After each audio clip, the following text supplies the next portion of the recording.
Saulo, ele vai na sinagoga, a presença dele no meio da igreja era uma presença desconfiada, eles estavam muito desconfiados, não estava bom, a coisa não estava pegando muito bem a presença daquele senhor, daquele homem ali. Então eu imagino que foi um momento havia muita tensão entre a igreja naquele momento com a presença de Saulo. Lucas, que é o autor e o escritor deste livro, ele vai, depois da conversão, ele vai dar uma paradinha sobre Saulo, ele vai dar um stand-by. Nós vimos isso nas outras lições, que Saulo ele fica um tempo, né? Ele vai ficar um tempo, ele vai pregar, ele vai falar, ele vai fazer o trabalho dele, mas ainda não é o início do seu ministério com a igreja. E Lucas, ele vai deixar de lado, vai deixar um pouco ali, e vai focar agora com Pedro, né? Alguns acontecimentos. As lições passadas nós vimos que desde o momento do início da inauguração do reino de Deus, a vinda do Espírito Santo, o batismo daquele grupo que estava reunido, que creram na promessa, até esse momento, aproximadamente uns 5 anos já aconteceu. Não foi uma coisa que aconteceu mês passado, já são 5 anos de história. Então, a igreja já vai tomando sua forma, e eu quero dizer para vocês que é impressionante como a mentalidade do pastor ali de Jerusalém, nesse caso Pedro, ele começa a ter uma mudança radical no seu pensamento, mas ainda não é o que de fato precisava ser. Mas ele agora aqui no capítulo 10, que nós vamos estudar, Pedro ele se encontra em Jope, e ele vai para Jope, fica ali, e está na casa de gentios. Obrigado, irmão. Ele está na casa de gentio. Então isso já é uma demonstração de que algo grande já está acontecendo, porque era muito complicado para um judeu, nesse caso, se envolver com qualquer figura que não fosse do mesmo contexto, né? E mais ainda com gentio. Mas Deus estava preparando o coração de Pedro para algo maior que ia acontecer. Abram suas Bíblias no capítulo 10 e nós vamos ler a primeira parte só, que é onde nós vamos nos focar na lição de hoje. Capítulo 10, versículo 1 diz assim: morava em Cesareia um homem de nome Cornélio, centurião da corte chamada italiana, piedoso e temente a Deus com toda a sua casa, e que fazia muitas esmolas ao povo e de contínuo orava a Deus. Aqui surge já uma pergunta. Você já consegue ler a minha mente e tirar uma pergunta aqui? Você tem, que pergunta você faria, Nete? Como que Cornélio conheceu a Deus? Olha só. Você leu aqui a revista? Não, né?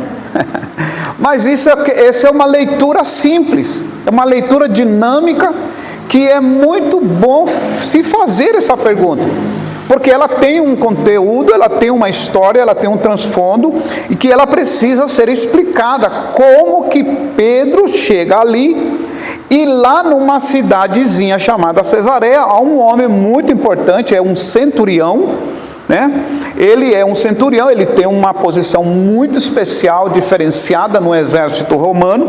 Ele não é um soldado qualquer, ele tem uma posição de destaque.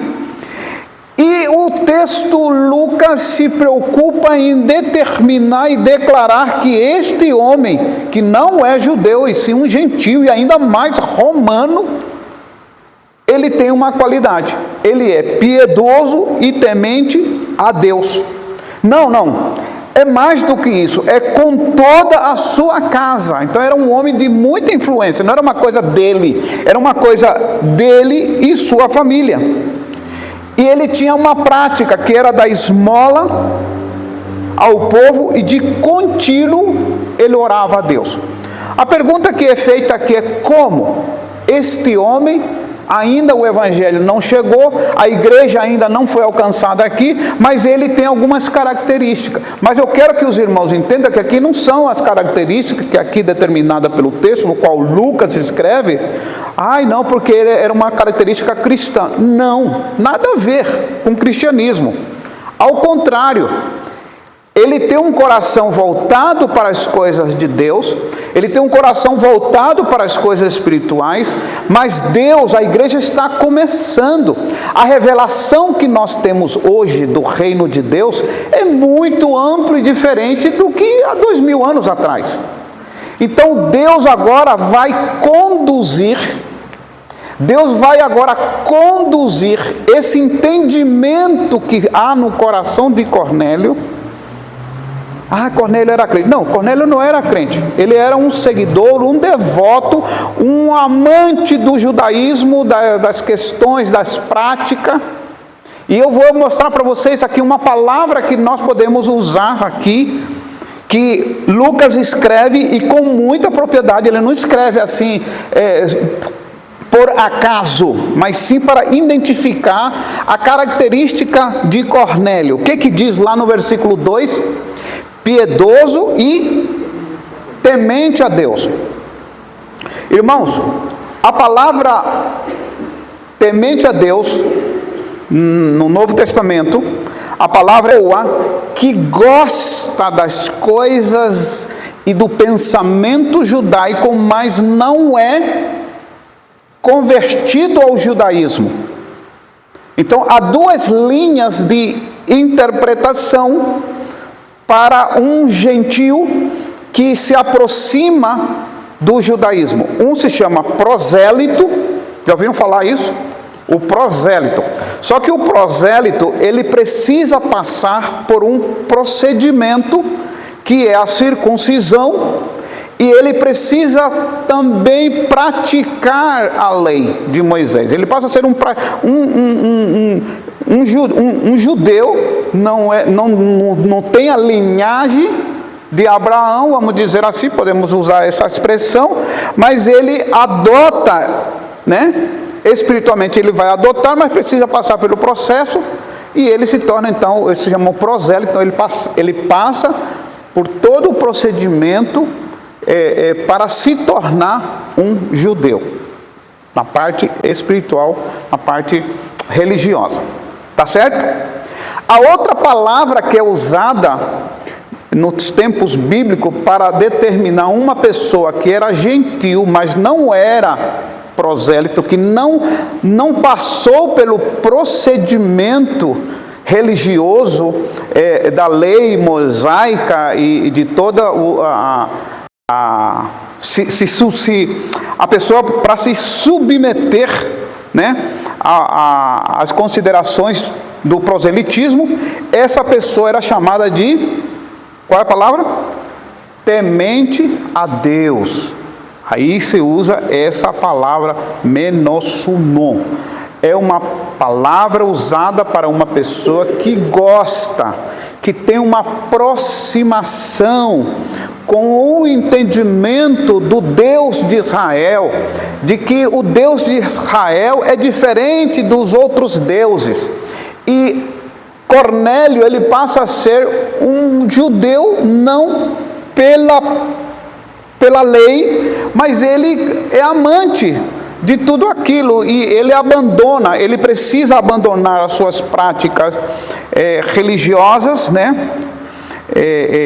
os seus deuses, e ele passa a seguir, porque o próprio texto mostra que ele tinha algumas práticas que os tementes a Deus fazem. Eles vão para a sinagoga, só não fazem a circuncisão, mas ele fazia tudo o que tinha que fazer.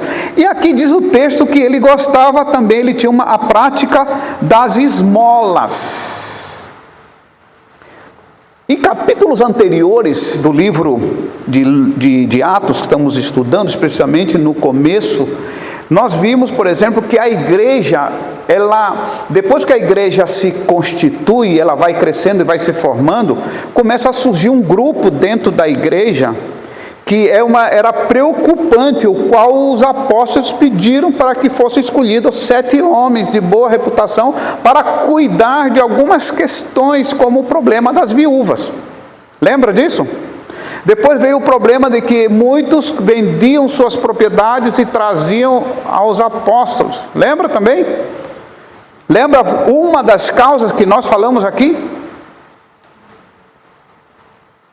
Eu não creio que seja a preocupação neste caso de Cornélio, mas sim a questão da igreja no sentido do seu trabalho naquela época. Não é aplicar, não vamos aplicar agora, vamos trazer para cá, é outra história para o nosso tempo, mas naquele tempo a igreja, como ela era vista como algo muito problemático para os judeus, eles precisavam cuidar das suas viúvas, e a lei de Moisés, na lei de Moisés uma parte que dava essa assistência no caso das viúvas, mas como igreja se tornou já um problema difícil, porque passa a ser um problema para o judaísmo. Passa a ser um problema para o templo, passa a ser um problema para a administração, digamos, dos que cuidavam dessa parte. Então a igreja assumiu esse trabalho, a igreja assumiu essa parte. Então havia essa facilidade de entendimento de que a igreja precisava participar no sentido como corpo para dar assistência a esse tipo de pessoa. Não sei se esse seria o caso de Cornélio, mas Cornélio tinha no coração, provavelmente porque ele lia e conhecia a Torá, ele sabia quais eram as práticas e como tinha que ser. Então a esmola aqui, a tradução exata não é tanto no sentido como nós usamos hoje de esmola, né? Hoje ninguém quer mais esmola, né? Interessante. Hoje quem pede esmola já anda com... Uma vez lá em Curitiba, quando eu fazia Uber, tinha uma maquininha, né? E eles não pedem esmola, eles pedem 10 reais, 5 reais, para comprar, né, corote. Não é para comprar corote, Não, e tem taxa, tem valor, já tem preço já. Outros andam com um cartãozinho com o Pix, né? Um papelzinho, já dá, abria a janela, só entregava o papelzinho e ia embora. Depois, de cada 10, quem sabe 1 ou 2 faziam, né, essa esmola. Mas aqui, neste caso, Cornélio, ele tem essa prática. Mas não é uma prática porque ele é muito bom, mas sim porque ele é um seguidor, ele se sente um amante do judaísmo e das suas práticas, de como eles trabalhavam. Então não surgiu aqui outra palavra como oferta ou dízimo que poderia surgir, mas não. A palavra é esmola porque aqui era assistencial, era ajuda assistencial. Essa palavra aqui não esmola de pessoas pedintes, né? Mas sim assistencial. E continuamente ele orava, né? Ele tinha essa prática. Então isso fazia de Cornélio, para nós, fazendo uma leitura assim, ele é um crente. Só falta se converter, né? Mas não, ele não é um crente, ele é um seguidor, praticante, amante do judaísmo, do Deus de Israel, e há no coração um profundo desejo de alguma coisa que estava incompleto. E aí é que acontece, aí que eu já vou te passar, irmão. O que eu quis dizer é que Deus está conduzindo, Deus está revelando, Deus está conduzindo esta situação para que todo gentil, porque a igreja precisava chegar ao gentil, que todo gentil que não fosse no caso do entendimento do judaísmo, mas todo gentil pudesse se aproximar do evangelho pudesse ter esse entendimento e não ficasse à revelia, ou tinha que passar por um processo do proselitismo para poder se tornar um judeu, que a salvação já não era mais por meio da lei, porque agora é o tempo da graça. E eu quero dizer para vocês que aqui eu separei aqui uma palavra que vocês vão entender por que eu estou falando isso. Pergunte, Gilmar. Não, é que o pastor estava falando sobre a esmola, né? na tradução da King Jones, fala que ele era generoso em ajudas financeiras aos pobres. É isso aí. Não tem nada a ver, que para nós esmola é outra coisa, né? É isso aí. É por aí. Veja outra coisa interessante na conduta comportamental de centurião Cornélio. Deus conduzindo, Deus levando ele para algo que nós vamos entender agora. Deus quer mostrar que a salvação já não é mais pela prática da religião, a salvação não é mais pelo cumprimento da lei, a salvação ela precisava de outro e um novo elemento, que esse elemento se chama Cristo Jesus. Até o momento, a lei, ela resolvia a situação, a lei era o caminho, a lei era o meio, mas agora a lei precisa abrir, ela precisa dar espaço a um novo tempo que agora é Cristo Jesus, é em Cristo.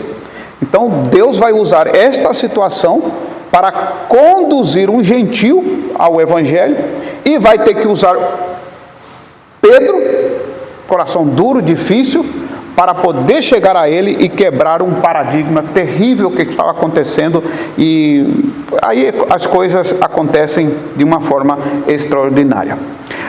Vamos lá no versículo 3. Diz que este homem, Cornélio, observou claramente durante uma visão, cerca da hora 9 do dia, um anjo de Deus que se aproximou dele e lhe disse: Cornélio, fixando nele os olhos e possuído de temor, perguntou: que é, Senhor? E o anjo lhe disse: as tuas orações e as tuas esmolas, de novo, subiram para a memória diante de Deus. Olha só, memória. Irmãos, a palavra aqui, memória, é usada para dizer consideração, não é memória de lembranças, tá? É uma palavra que se traduz por perseverando ou algo que está sendo considerado. Então Deus olha para Cornélio e o anjo diz: olha, Deus está olhando para você, Deus está tendo um olhar muito especial para você. Porque o entendimento que isso só acontecia até um momento só com o judeu. Não, agora uma visão, um gentil tem uma visão de um anjo. E aí diz: olha, Deus está olhando para você, e Deus tem algo, tem um olhar muito peculiar, muito, muito especial com você. Então a palavra aqui, memória, é traduzida, a melhor forma de traduzir essa palavra é que o que você está fazendo, as tuas orações, as esmolas, a tua vida, a tua devoção, você e a tua casa, essa tua atitude é boa, mas não é suficiente. Esta situação tão boa, bonita, de um homem temente a Deus, de oração, de esmola, sinagoga, gente boa. É bom? Muito bom. Mas Deus diz assim: olha, Cornélio, não é suficiente. Eu conheço o teu coração, eu sei o teu coração, eu sei o que está se passando, e você não está alcançando de fato o que precisa ser alcançado. Então Deus vai conduzir esta experiência de Cornélio para algo muito maior e revelador sobre o Evangelho. Então o anjo declara, chegar até a presença do Senhor, todas estas coisas, memória aqui no sentido de consideração. Deus tem olhado com um olhar muito considerado em relação à tua pessoa. Esse anjo diz assim: agora você vai fazer o seguinte, envia mensageiros a Jope e manda chamar Simão, que tem por sobrenome Pedro. Ele está hospedado com Simão, curtidor, cuja residência está situada à beira-mar. Logo que se retirou ao anjo, eu gostei, só um comentário, Ele está onde? Na beira-mar. Pedro era o quê? Pescador. Então, estava na casa certa, Logo que se retirou o anjo que lhe falava, chamou 2 dos seus domésticos e um soldado piedoso dos que estavam a seu serviço, e havendo-lhe contado tudo, enviou-lhe a Jope. Aqui vai acontecer algo que é a segunda parte da lição de hoje. Alguém quer fazer alguma pergunta aqui? A primeira parte eu queria compartilhar com vocês sobre esta verdade. Deus conduzindo. Eu creio, irmão, que ainda hoje Deus está fazendo isso. Tá? Tem muita gente piedosa, tem muita gente boa, que não está na igreja. Quando eu falo na igreja, irmão, não estou falando em uma igreja. Estou falando no corpo de Cristo, porque tem muita gente boa que não está em uma igreja por culpa da igreja. Tem muita gente boa que não consegue se aproximar da igreja por causa da estrutura, da forma e tantas outras coisas, e mais escândalos, que hoje tem surgido muito escândalo, né? Então isso tem afastado muitas pessoas da igreja no sentido comunidade. Mas aqui nós precisamos entender que a igreja, o corpo de Cristo, tem muita gente que não está em uma igreja, mas faz parte do corpo de Cristo. Mas não pode ficar isolado. E Deus usa meios e forma para conduzir essas pessoas e na caminhada até corrigir. Tem muitas pessoas que eu conheço por muitos anos viveram vidas piedosas, mas chegou um momento que foram quebrantadas, foram tocadas e entenderam que precisavam se congregar. E hoje está surgindo um movimento aí no nosso meio, aqui é muito forte, né?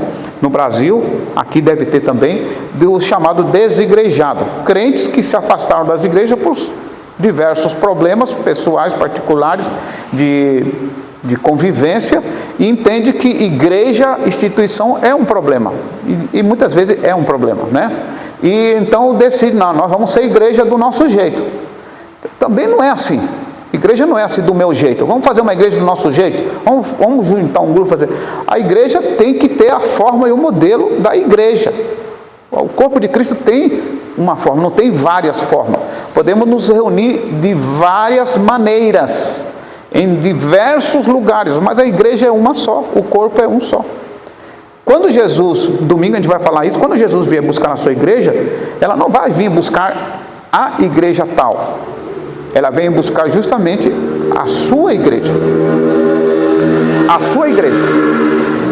E essa igreja, sua igreja, ela precisa estar em comunhão.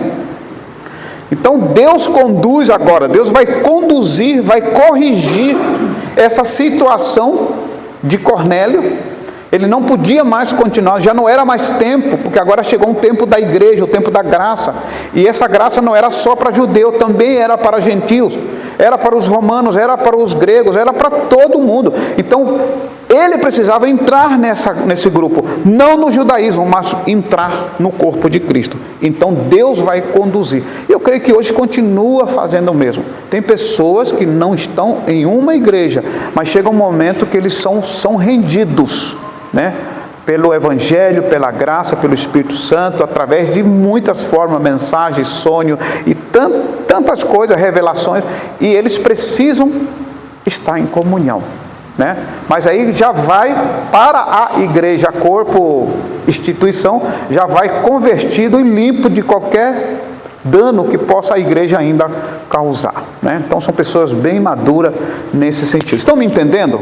Estão pegando a visão? Então beleza. Essa segunda parte agora, alguém quer fazer uma pergunta?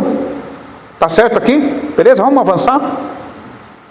Tenho 20 minutos, né, irmã? 20 minutos, né? Vamos lá. No dia seguinte, versículo 9, indo eles de caminho e estando já perto da cidade, subiu Pedro ao eirado por volta da hora sexta, a fim de orar. Que hora? Hora sexta é que hora? 3? É nona. Meio-dia. Pedro, por volta da hora sexta, meio-dia, a fim de orar. Estando com fome, quis comer. Mas enquanto lhe preparavam a comida, sobreveio um êxtase.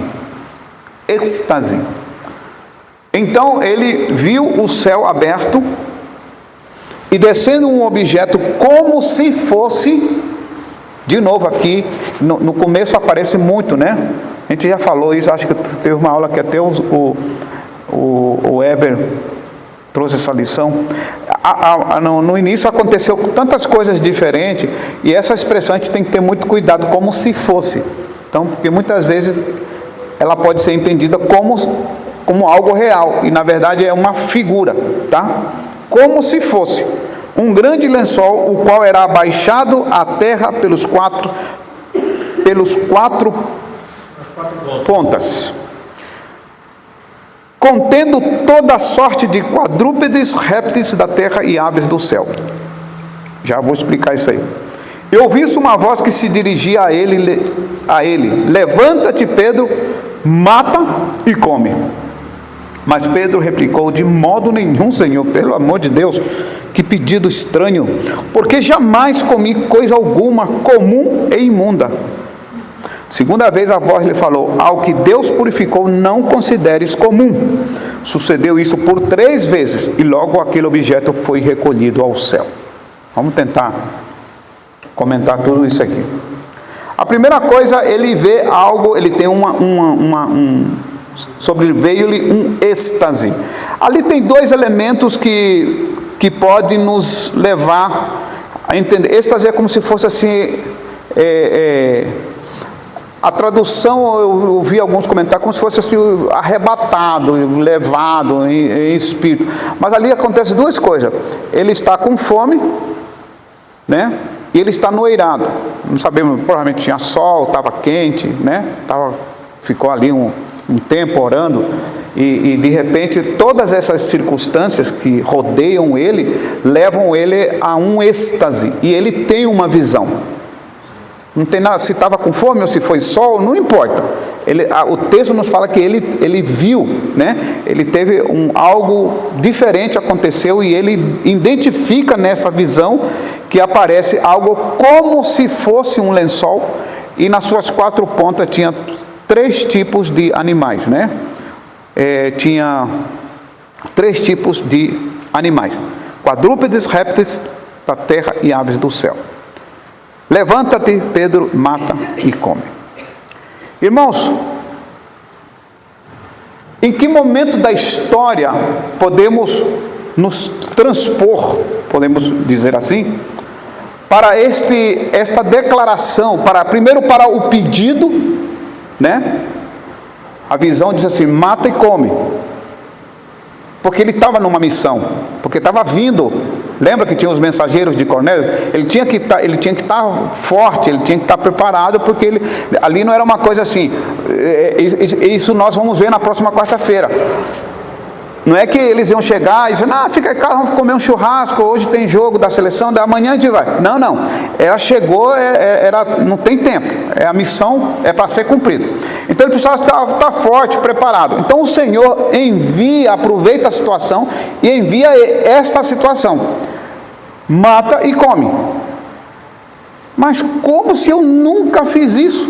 De onde ele tira essa expressão? 2 coisas eu quero ir ao passado para entender a mente de Pedro e de todo judeu, e ainda hoje. Gênesis capítulo 9, versículo 3. Vamos lá primeiro. Gênesis capítulo 9, versículo 3. Irmãos, quando Deus criou e colocou o homem ali no jardim, Deus disse assim que toda planta, tudo era para alimento para eles. Até naquele momento histórico da criação, os animais ainda não tinham entrado na dieta humana. O homem foi feito para ser vegetariano. Isso, os vegetarianos gostam disso, né? Mas o homem foi criado, no seu primeiro momento, ele foi preparado para ser puramente vegetariano. Aí vem o dilúvio. Aí quando se encerra o processo do dilúvio, Noé desce da arca, o que acontece? Aquilo que era alimento que eles tinham provavelmente na arca já tinha acabado. ou estava terminando, que eles levaram alimento. Já estava acabando os seus alimentos. E eles precisavam se alimentar. E aí Deus dá uma ordem. Vamos lá em Gênesis capítulo 9, versículo 3. Tudo que se move e vive, sirva-vos-á para alimento. Como vos dei a erva verde, tudo vos dou agora. Como vos dei, presta atenção, está no passado. Até o momento, a erva verde era o alimento do ser humano. Agora muda a dieta.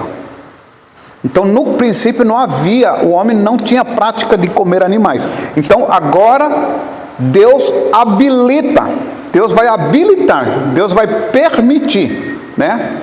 Porque no princípio não era assim. Como vos dei a erva verde, tudo vos dou agora. Olha só. Carne, porém, com sua vida, isto é, com seu sangue não comereis. Meu Deus. Vamos lá. Tudo que se move e vive, tudo que se move e vive, sirva-vos-á para alimento. Então, Deus entrega tudo, cada um segundo a sua espécie, tem países, irmãos, eu já viajei para alguns países que comem coisas que o brasileiro não comeria, e a gente termina acostumando e comendo. Mas tem outros que são terríveis. No mundo eu vejo vídeos de comer certo tipo de proteínas que é difícil, né, de a nossa mente, né, entender que isso seja alimento. Mas para eles é normal, né? Então a comida tem muito a ver com isso, né? Muitas vezes é a mente que determina o alimento. Só que Deus dá uma ordem aqui, que tudo que se move, Ele não qualifica o que pode e o que não pode. Tudo que se move e vive, sirva-vos-á de quê? De alimento. Então está se referindo a animais. Agora no versículo 4 há um porém, e ele já não usa a palavra, veja só que no versículo 3 é tudo que se move. Já no versículo 4 há uma observação. Eu não sei se na Bíblia de vocês, as traduções mais antigas, quando terminava uma frase, a primeira letra ela está em negrita. Não sei se a Bíblia de vocês, a Bíblia mais antiga, você que diz que é a mais nova aqui, Justina, vê se a tua Bíblia do século passado tem. Quando você encontrar na tua Bíblia a primeira letra do versículo em negrita, ela está dizendo que ela está mudando de assunto. Então aqui no versículo 4, né? Na minha versão já se usa, não é tanto a primeira letra, mas o versículo, no caso o versículo 4, o meu está em negrita, ele está dizendo, agora a gente vai entrar em outro assunto. Estão entendendo o que eu quero falar? Então esse tema, o 3 e o 4, ele não pode estar junto, porque são duas coisas separadas. O versículo 3 está falando de quê? Animais. Todo bicho. Todo animal está habilitado. No Novo Testamento diz o nome de Cristo. Tudo que vive e se move. Tudo que vive. Alimento para vocês. A tradução que eu tenho, tudo que se move e vive, sirva-vos-á para alimento.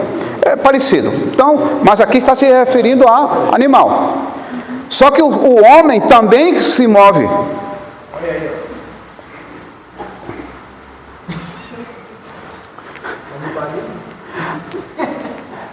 O que eu vou falar para vocês, vocês não vão ouvir nos púlpitos, não vão ouvir, é que as pessoas não gostam de entrar em detalhes, porque lê o texto como se fosse, é o texto. Então, quando você lê o versículo 3 e o versículo 4, sem esta observação, você parece que está falando da mesma coisa, mas não, aqui está falando já de outro assunto. Então, tudo que se move você pode comer. Versículo 4, já usa, carne, porém, com sua vida, isto é, com seu sangue, não comereis. O que Deus está orientando, o que Deus está direcionando aqui? Deus já está olhando, olha, a humanidade está começando com uma família escolhida, mas Deus já está olhando, é só ler os capítulos de seguinte, irmão, que vai acontecer depois com a humanidade. Deus já está olhando para frente, já está dando uma direção, uma correção, porque depois isso vai acontecer. Eles matam e sacrificam crianças, sacrifício de crianças, mais para frente na história. Então vai acontecer no contexto do paganismo, no contexto pagão, vai acontecer coisas muito parecidas a isso. Então aqui Deus já está dizendo, tudo que se move, vocês podem comer. Agora, carne com seu sangue, está falando aqui também de duas coisas. Tanto o canibalismo pode ser aplicado, como também aqui vai falar, se a gente ler todo o texto, sobre um problema que aconteceu lá na criação com Caim e Abel. Vamos ler? Pode falar. Essa parte de carne não seria como está na lei? Como que? Que o animal deve ser sangrado e não comer ele sem sangrar. Ele pegaria esse sangrado. Isso é lá no Levítico. Isso, mas aqui também, para mim, é uma referência. Se você quiser aplicar assim, né? Então, porque se você quiser assim, no entendimento, você agora, com o texto de Atos, Deus está falando, o anjo está falando, você pode comer. Então Deus não vai desfazer, Deus corrige. Deus não vai desfazer. Porque você tem que entender, irmão, que depois, quando vai se formar o povo de Deus saindo do Egito, de um contexto muito pagão, e aí é que a outra parte que eu vou falar. Por isso que eu não quero misturar. O que você está falando eu vou falar. Mas lá em Levítico 11, quando o povo sai do Egito, vai para o deserto e lá Deus dá outra direção. Que não tem nada, no meu entendimento, do estudo que eu faço da Bíblia, Deus está separando as coisas. Porque quando você tem até na nova aliança, né, que a gente tem a lei Sim. da primeira aliança, quer dizer, a aliança com Israel, que aqui depois de tudo tem uma aliança também. Mas na aliança de Cristo, eles vão trabalhar nesse Cristo aqui, eles vão recomendar também de não continuar comendo carne com sangue, mas isso quer dizer, no valor antigo, deve ser sangrar o animal. Tem a questão do puro e impuro, que é também tem a classificação que o pastor está falando, porque lá em Levítico 11, os animais são puros e impuros. Tem o gasto da pata, essa questão. Eu entendo a sua colocação, mas eu quero ser um pouco mais amplo. É só um comentário. Sim, lógico, e está certo. Mas se eu ficar nessa explicação, eu vou cometer um grave erro, porque nós comemos. Hoje a gente banaliza, a gente come, tem linguiça, tem muito tipo de carne, e tem gente que faz até prato de frango com sangue, né? Tem muitos pratos nossos. Então, não. Mas veja só, preste atenção, irmão. Por isso que Isso não é liberado. Não, sangue. A carne com sangue não é liberado. Não, sangue não. O que ele libera depois é todo tipo de alimento. Tudo que vem do açougue, né? Ele fala assim. Então, tudo que vem do açougue é pouco. Porque ele estava falando dos judeus que eles não comiam porco. o que eu quero, com essa exposição, o que eu quero dizer é o seguinte, irmão. Que a gente tem que ter cuidado para não trazer a lei, porque se a gente for como se fosse assim, vamos restaurar a lei, vamos recuperar a lei, vamos cometer um gravíssimo problema aqui. Não, por isso que eu falei na nova aliança, que os discípulos vão reunir depois aqui. Correto. Eles vão dizer que não idolatrar, não fará imagem e não comer carne. Mas tudo bem, mas essa é a nossa intenção.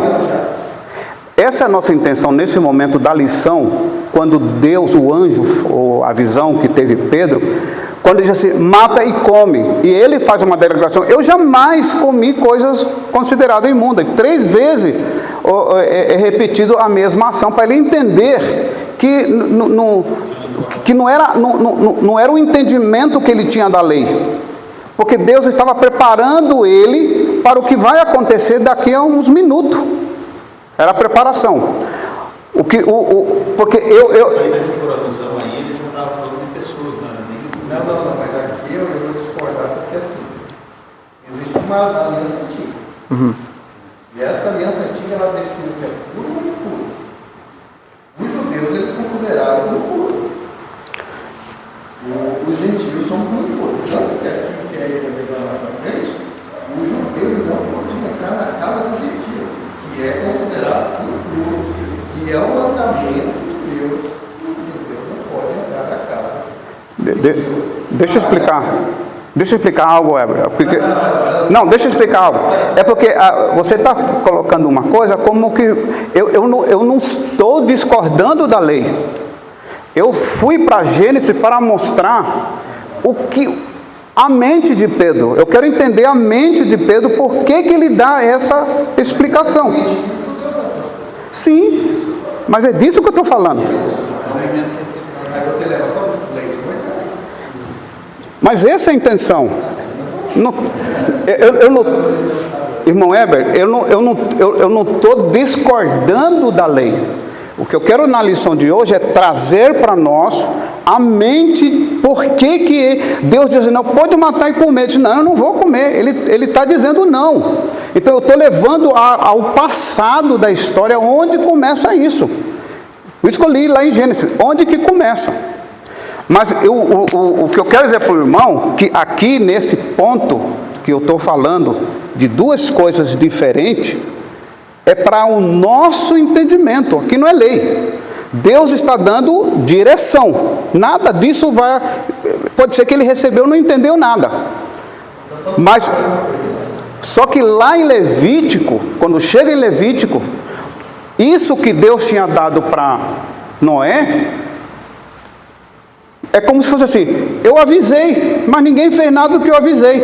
Porque já no tempo de Moisés, o povo era pagão e o povo fazia todas essas coisas, esse canibalismo, eles matavam, assassinavam, e veja que lá em Gênesis, que é o texto que eu não li, certamente requerirei o vosso sangue, o sangue da vossa vida, de todo animal o requerirei, como também da mão do homem.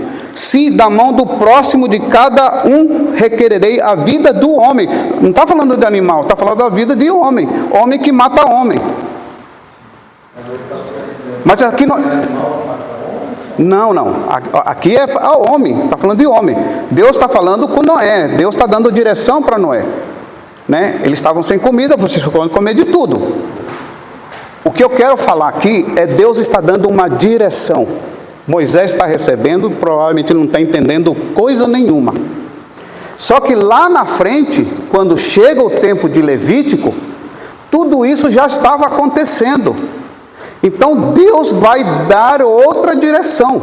Mas agora já não para toda a humanidade, porque naquele momento Noé era a humanidade, porque a lei de Deus, o princípio da lei de Deus não é só para o povo de Deus, é para o homem. Só que o homem se corrompeu. Aí Deus escolhe uma pessoa para fazer um povo de propriedade dele, onde ele pode dizer, não, eu quero isso, se se faz isso, ali não se faz.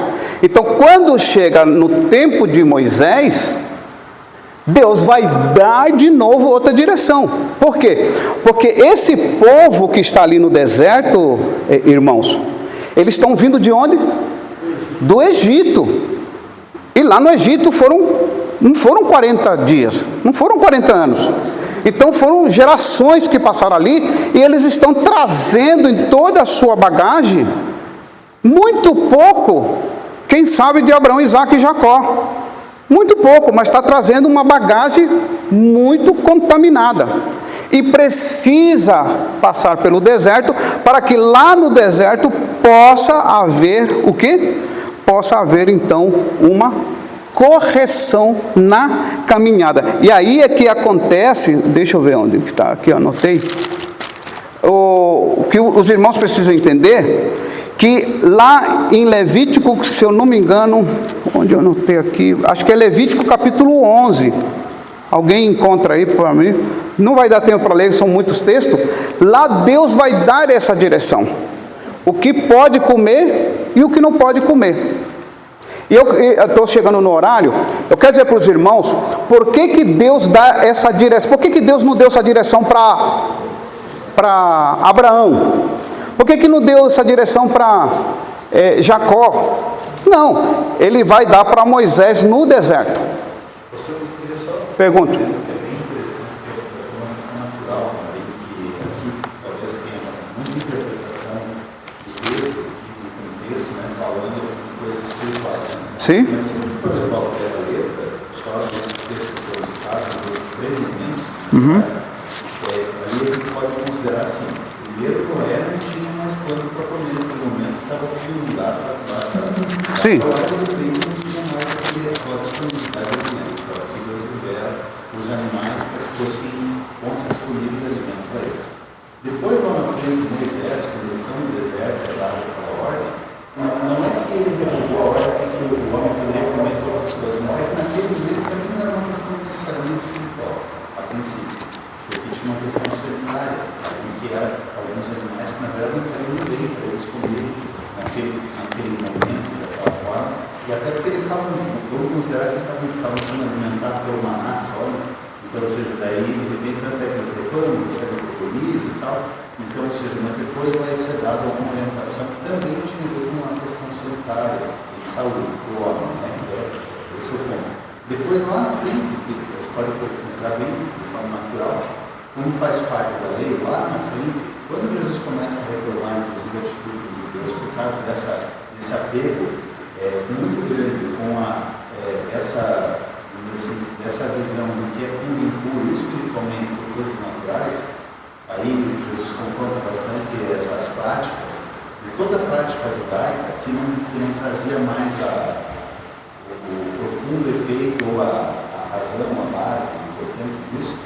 E daí, Pedro é confrontado, porque ele era judeu naturalmente, ele era confrontado nesse momento, né, com Cornélio, mas porque Deus não estava falando, na verdade, a respeito de vida, mas ele estava falando a respeito de pessoas, né, ou seja, ele entendeu quando chega na casa de Cornélio. Mas ele é chamado também a uma nova realidade, até alimentar, de certa forma, pela visão, ainda que não fosse o objetivo direto de Deus nessa palavra que eu falei, nesse momento, a partir do momento que ele fala a respeito de pessoas, e Pedro vai falar que ele entendeu a visão quando ele chega lá e não viu ninguém nenhum, mas ele viu o Cornélio, quando jeito que ele podia estar, que é essa questão de estar na casa do gentil e tudo isso. Eu só queria resolver esse ponto aqui, para ter pergunta. Não, só isso. É porque eu levantei, é só esse ponto.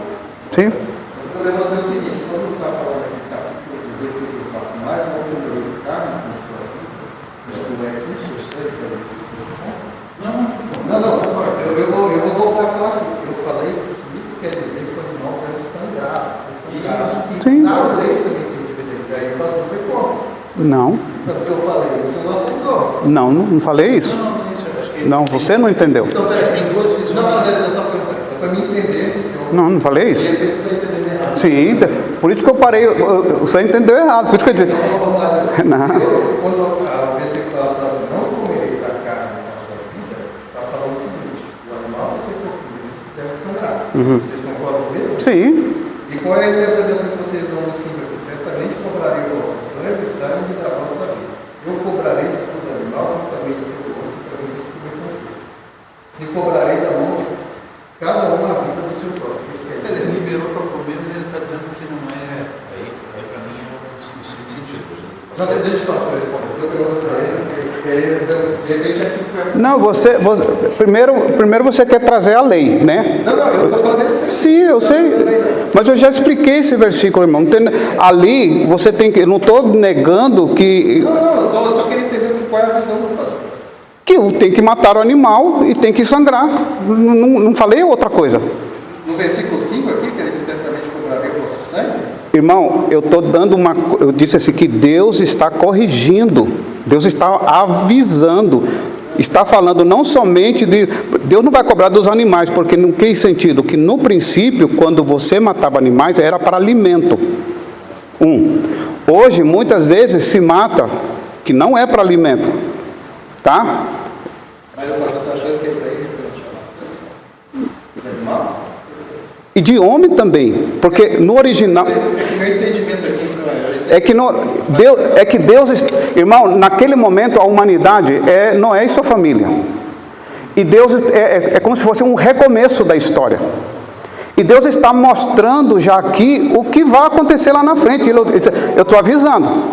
Ele primeiro fala, dá comida, todo animal você pode comer. Só que ali ele diz assim, também eu vou cobrar.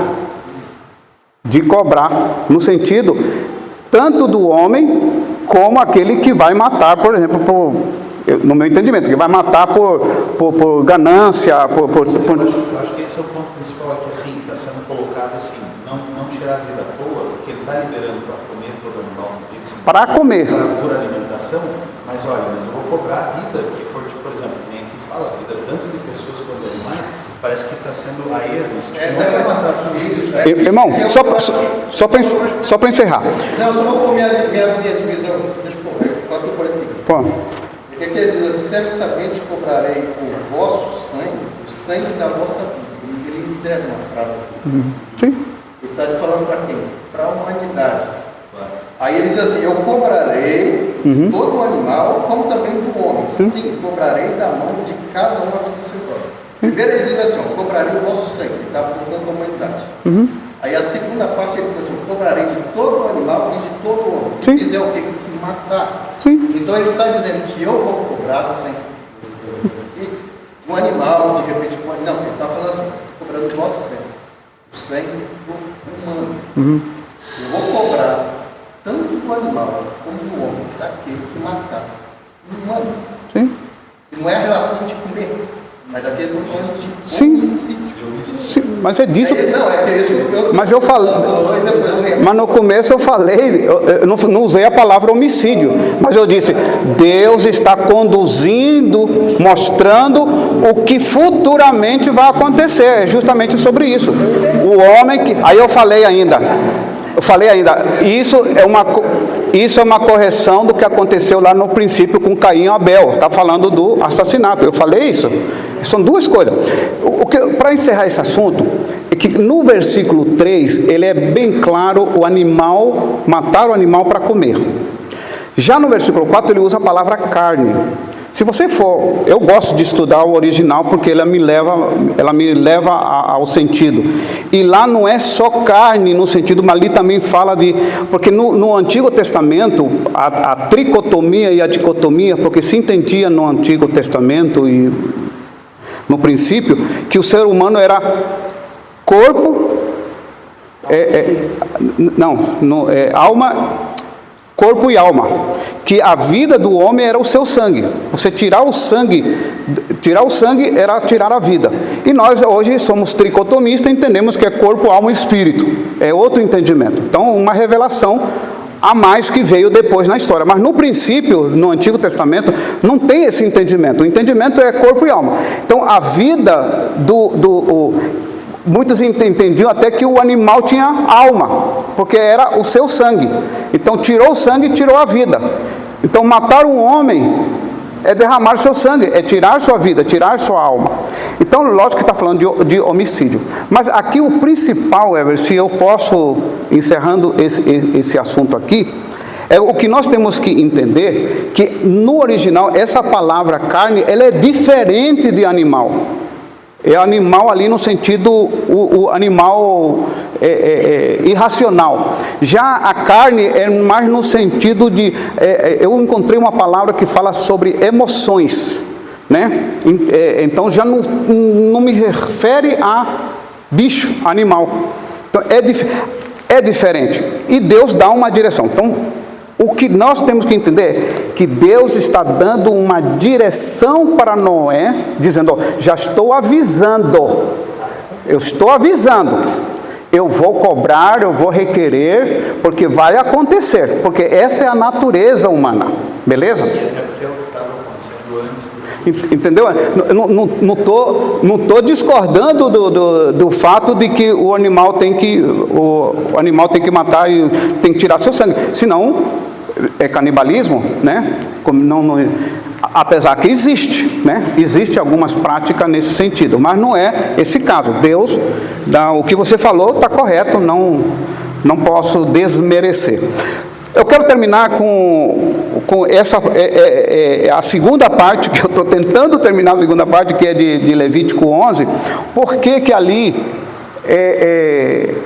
na visão, nessa visão ele vê esses 3 animais ali, não, jamais, não posso. Irmão, lá em Levítico capítulo 11, Moisés recebe uma direção de Deus, e eu anotei aqui para não ter erro, duas condicionais, ou 2 condições por que Deus dá essa direção para Moisés sobre os animais. Não precisava, mas tem que dar. Por quê? Porque tudo aquilo que era entendido e como Deus queria já se perdeu. E o novo povo que ele está se formando não tem nada de Deus. Então ele precisava passar por uma purificação, por um processo. 2 coisas que eu anotei aqui, quem quiser anotar ou guardar. A primeira era esta lei, né, do que pode comer e o que não pode comer, era uma questão cultural e religiosa, porque eles estavam saindo do contexto do Egito, e ali eles seriam rodeados pelos cananeus, né, que praticamente eles tinham essas práticas, e eles precisavam entender de que na cultura egípcia e tanto os cananeus, as comidas, o que eles comiam eram, antes de comer, as suas comidas eram consagradas aos deuses. Então, provavelmente, esse povo que está se formando no deserto, alguns deles tinham essa prática, e Deus disse, não, aqui não. Quer fazer isso, vai sair lá fora, mas aqui não. Aqui no meu arraial não tem essa coisa não. Então vamos logo arrumar essa casa e vamos corrigir. Então a partir de agora vocês não podem. Se Deus está dizendo que não pode, é porque eles estavam fazendo. Eles estavam fazendo, ou eles seriam influenciados pelos povos que eles estavam sendo rodeados, especialmente agora para onde eles estavam indo. Era muito forte essa presença. Então Deus diz, eu já estou avisando e vamos fazer essa correção. A outra lição que eu posso tirar aqui era nesse momento, aí pode ser que concorde ou não, era por uma questão de higiene. Imagine você no deserto, aproximadamente 2 milhões de pessoas, ou aproximadamente disso, sem água, sem as condições mínimas de higiene, a saúde era muito precária. O calor, o sol, não havia, eles não tinham lá o que provavelmente no Egito eles tinham. Então eles precisavam se proteger e se cuidar de algumas questões de alimentos, alimentares, mas não tanto no deserto, mas agora para onde eles estão indo, porque lá no deserto o maná era o seu alimento, e as cordonizes, né?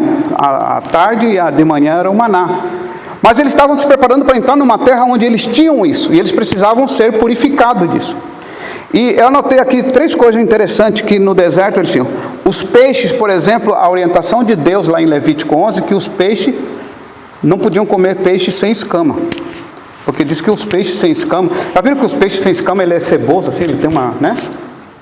Tem uma coisa assim, né? Gosmento, né? Gosmento, são as... Então, rios e mares. Então, esses animais, esses peixes, ali tem muita bactéria, né? Tem muita bactéria. E como eles não têm escama, então é um lugar onde o sol, eles poderiam estragar muito rápido, né? Então, eles deveriam se proteger, nesse caso, dos peixes. No caso das aves de rapinha, né? Que são aves que se alimentam de carcaças de animais, essas coisas. Então, eles estavam num momento onde precisavam se cuidar. Primeiro, saúde e alimentar, né? E a outra era porque eles precisavam se afastar pouco a pouco daquilo que era uma prática no comum tanto de onde eles estavam saindo para onde eles estavam indo. Então isso, se vamos formar um povo, se vamos entrar para formar uma nova nação, vamos entrar direito. Então ele disse, vamos colocar um limite aqui, então aqui pode, aqui não pode, isso aqui não pode. Então nesse entendimento e nessa prática, né? Então eu creio, isso é um achismo meu, vocês não vão encontrar, a Bíblia não vai falar, é um achismo meu, né? Isso para que nós possamos ter paz e viver com a palavra e com a graça, né? Porque a graça nos basta, né? Então o que acontece? Quando chega aqui no texto que nós acabamos de ler em Atos, o que nós vamos encontrar?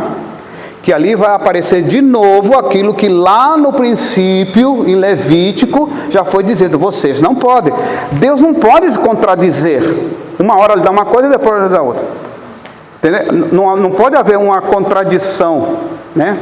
O que nós temos que entender, é que a Bíblia, ela vai se revelando. Ela não é uma revelação total. Bum, aconteceu. Não, a própria história vai acontecendo. Do Egito até agora foram 1.500 anos. De Egito até agora foram 1.500, 1.400, 450, 1.500 anos. Então, muitas coisas nesses 1.500 anos, eles vão se ajustando. Porque agora a igreja vai ser, não é só de judeu, é uma igreja de judeu e de gentio.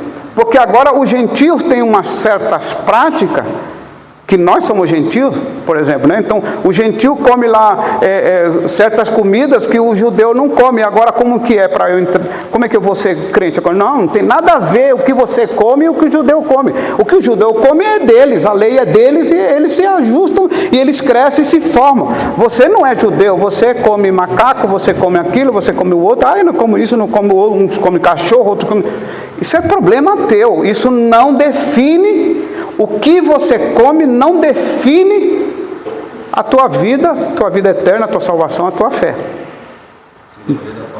Não é isso que vai definir. Essa que é a palavra, né? A palavra que a pastora está comentou a respeito da comunidade, e eu acho que isso tem muito sentido da comunidade, tanto no ordenamento para que eles não pudessem, sim, porque era uma preocupação sincera para também com a saúde de todo mundo, para que não houvesse contaminação e tudo, por uma nação que estava ali convivendo junto, próximo, sem as questões sanitárias ideais, o cenário ideal, mas eu acho bonito a preocupação comum, porque, por exemplo, depois, quando vai haver já a condição, toda a condição para limpar, para fazer o que fosse, que talvez não teria a mesma preocupação já, que eles têm já uma estrutura melhor, não muda-se isso até para evitar, mas sempre pensando no outro. Sim. Evitar problema, por exemplo, a gente vê na igreja, né, hoje, para trazer isso para o sentido de comunidade, não só para não escandalizar o irmão com alguma coisa, como a questão às vezes da vida, isso, aquilo, mas também pela saúde dos outros. E tanto é que o pecado, na verdade, se não era pecado para Noé, por que era pecado para o Moisés passar por alguma coisa?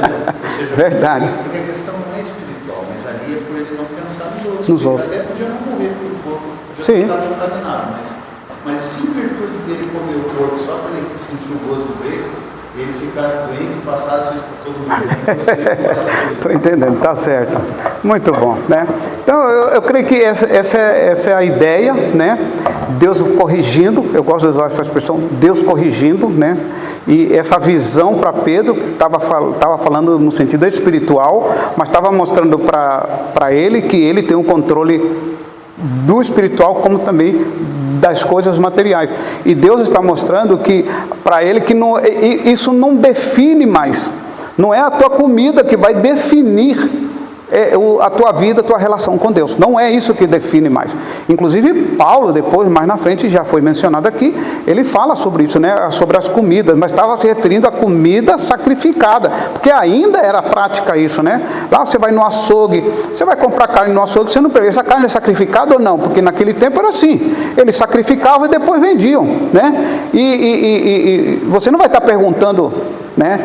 De que frigorífico é esse aí, né? Então você não vai estar perguntando, você quer carne, ele levou, né? Mas para um judeu isso não é assim. Eles não vão comprar carne em qualquer lugar, se não sabe a sua origem. Então, Deus agora, através dessa visão, Ele dá uma nova direção. Isso acontece na Bíblia, irmão, desde Gênesis, sempre chega um momento, Deus dá uma direção, Deus dá uma direção, e Deus vai corrigindo, Deus vai corrigindo. Por exemplo, esses dias alguém me perguntou, pastor, no princípio, os filhos de Abraão casaram com quem, né? Com quem casou? Tem tanta coisa na internet, mano, tanto absurdo, né? Se só tinha Adão e Eva e diz que teve filhos e filhas, então os seus filhos casaram com suas irmãs. Qual é o problema? Para nossa cultura isso nem pode passar na nossa cabeça isso.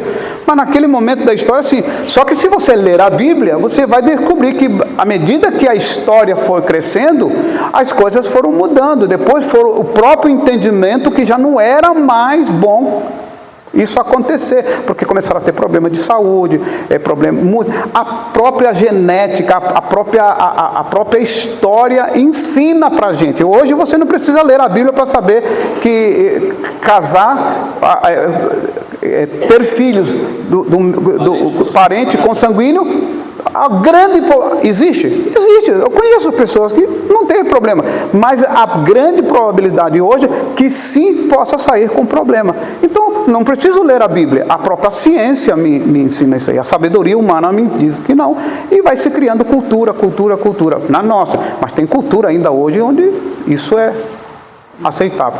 Então, irmãos, a lição de hoje é extraordinária. Deus corrigindo a história, Deus corrigindo a vida de Cornélio, mostrando para ele que o que ele estava fazendo era muito bom, mas não era suficiente. Deus falando com Pedro e dizendo, Pedro, o que você quer dizendo que não pode, eu até concordo com você, mas desce porque tem uma tarefa que você vai fazer e você vai ver porque isso aqui não é um problema, tá bom? Amém? Vamos ficar de pé, irmãos, em nome de Jesus. Chegou minha hora, já chegamos no nosso tempo. Próxima quarta-feira nós vamos terminar, né? Já vai ser o encontro, nós vamos falar do encontro de Pedro com Cornélio, maravilhoso esse encontro extraordinário, um grande avivamento começa a acontecer no meio dos gentios, amém? Querido Deus e Pai amado, em nome de Jesus, obrigado pela oportunidade, temos de expor a Tua palavra, compartilhar a Escritura, em nome de Jesus, venha Senhor, a nosso favor, abrindo as nossas mentes, nos dando clareza Senhor, aquilo que nós não podemos, não sabemos, não entendemos. Permita-nos, ó Deus, pelo estudo, pela leitura da palavra, pelo discernimento do Teu Santo Espírito, possamos juntos crescer na graça, mas também crescer em conhecimento, para que, conhecendo, saibamos como e o que devemos fazer para agradar-te, Senhor.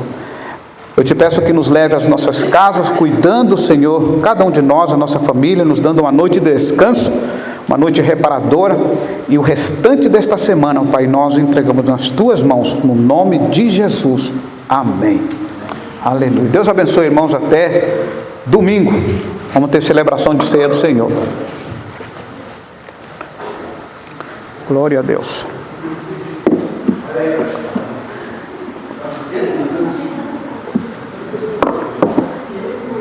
Pode ligar aí.